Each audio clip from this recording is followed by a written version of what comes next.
Hello दोस्तों, आज मैं आपको बताने जा रहा हूँ कोई भी स्टॉक चुनने का सबसे आसान तरीका। हम क्यों किसी स्टॉक में इन्वेस्ट करें, इसकी अगर एक वजह भी आपको मालूम हो गई तो आप आसानी से कोई भी स्टॉक चुन सकते हैं और उसे होल्ड कर सकते हैं। सबसे पहली बात हमें ये समझनी होगी कि किसी भी चीज़ का वैल्यू क्यों बढ़ता है। वो उसका वैल्यू बढ़ता है क्योंकि उसकी डिमांड बढ़ती है। और वो डिमांड कैसे बढ़ती है, तो ज़्यादा से ज़्यादा लोग जब किसी एक वस्तु के पीछे दौड़ते हैं, किसी एक वस्तु के पीछे भागते हैं, तो उस चीज़ की डिमांड बढ़ती है और इसलिए उसकी वैल्यू बढ़ती जाती है। ठीक उसी तरह स्टॉक्स के अंदर भी है। अगर किसी एक स्टॉक के अंदर ज़्यादा से ज़्यादा लोग इन्वेस्टमेंट कर रहे हैं तो उसका डिमांड बढ़ रहा है, उसका डिमांड बढ़ रहा है तो उसका वैल्यू बढ़ रहा है। और उस तरह से उसका वैल्यू बढ़ने के कारण लोग पैसा कमाते हैं। और हम कैसे ऐसे स्टॉक्स को ढूंढें कि जिसका डिमांड बढ़ रहा है, या फिर कैसे पता लगाए कि कौन से स्टॉक्स में ज़्यादा से ज़्यादा लोग अपने पैसे डाल रहे हैं। तो उसका सबसे आसान तरीका है एनएसई की वेबसाइट, जहां आपको हर कोई इंफॉर्मेशन इजीली और फ्रीली अवेलेबल होती है। तो हम ये एनएसई की वेबसाइट के ऊपर है और यहाँ इस प्रोडक्ट्स में गए, हम स्टॉक्स के बारे में इंफॉर्मेशन निकालना चाहते हैं तो हम प्रोडक्ट्स में जाकर और इक्विटीज के ऊपर अगर गए तो हमें मालूम पड़ेगा कि इक्विटीज के अंदर भी बहुत सारे ऑप्शन हैं। करंट मार्केट रिपोर्ट, जिसके बारे में मैं आपको अगली वीडियो में बताने वाला हूँ, लेकिन अभी फिलहाल के लिए हमें हिस्टोरिकल डाटा में जा कर के और ये option, second option security wise price volume को चुनना है।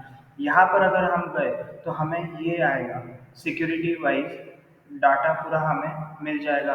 और कोई भी स्टॉक जो एनएसई की वेबसाइट पे लिस्टेड है, नेशनल स्टॉक एक्सचेंज में लिस्टेड है, उस स्टॉक की जानकारी हम यहाँ से निकाल सकते हैं। यहाँ पर अगर आप गए तो आपको दिखेगा एक दिन का, 7 दिन का, 2 हफ्तों का, 1 महीने का, 3 महीने का, साल का, 2 साल का भी डाटा आप इसके ऊपर से निकाल सकते हैं। और ये सबसे इजी तरीका है कोई भी एक स्टॉक चुनने का जिसके अंदर आपने इन्वेस्टमेंट करना है। तो सबसे पहले हम शुरुआत करते हैं 2 हफ्तों से। कोई भी स्टॉक आप ले लो, सपोज बेल, भारत इलेक्ट्रॉनिक का स्टॉक लिया और हमें ऑल पे नहीं जाना है, हम सिर्फ स्टॉक्स देख रहे हैं, तो हमें जाना है इक्विटी, यानी कि EQ। और हमें गेट डाटा पे क्लिक करना है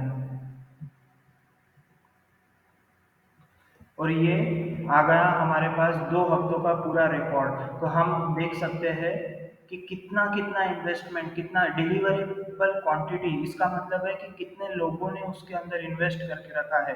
21 दिसंबर, 22 दिसंबर, 23 दिसंबर से लेके आज तक का 4 जनवरी तक का डेटा पूरा इसके अंदर सेव होता है। कितने परसेंट टोटल जो ट्रेड होता है दिन के अंदर, पूरा जो ट्रेड होता है किसी भी एक स्टॉक के अंदर, उसमें से कितना परसेंट लोगों ने ये स्टॉक लॉन्ग टर्म के लिए होल्ड करने के लिए लिया है, वो डाटा हमें ये वाले कॉलम में देखने को मिलता है। यहाँ पर हम देख सकते हैं 21 दिसंबर, 21 दिसंबर को 37% लोगों ने इसके अंदर इन्वेस्ट किया। और आज 4 जनवरी 2022, आज 41%, ऑलमोस्ट 42% लोगों ने इसके अंदर इन्वेस्ट किया है। तो हम एक अनुमान लगा सकते हैं, एक एवरेज निकाल सकते हैं कि इसमें अच्छा खासा पैसा लोग लगा रहे हैं। और इसके बाद ये एक बेसिक एनालिसिस हो गया है और इसके बाद फिर आता है टेक्निकल एनालिसिस। तो सबसे पहले हमें स्टॉक पहचानना है कि किसमें लोग इन्वेस्ट कर रहे हैं लॉन्ग टर्म के लिए, किसमें लोग पैसा डाल रहे हैं। वो अगर हम निकालना सीख गए तो हम उसके बाद टेक्निकल एनालिसिस अप्लाई करके बहुत सारा पैसा कमा सकते हैं। आज का वीडियो का जो मेन एम था वो यही था कि आपको बताना कि एनएसई की वेबसाइट पर हम कैसे कैसे इंफॉर्मेशन निकाल सकते हैं। ये एक सिंपल सा वीडियो है जहाँ पर मैंने आपको बताया कि हम दिन के अंदर कितने परसेंट लोगों ने ये स्टॉक लॉन्ग टर्म के लिए लिया है, ये हम निकाल सकते हैं। मैं ये वीडियो यही ख़त्म करना चाहता हूँ। और अगर आपको मेरे बारे में ज़्यादा जानकारी चाहिए तो इस वीडियो को आप लाइक कीजिए, सब्सक्राइब कीजिए, ताकि मुझे कॉन्फिडेंस आए, ज़्यादा से ज़्यादा मैं वीडियो बनाता रहूँ और एक दिन ऐसा वीडियो बनाऊँ कि मैं खुद आपके सामने आ सकूँ। Thank you.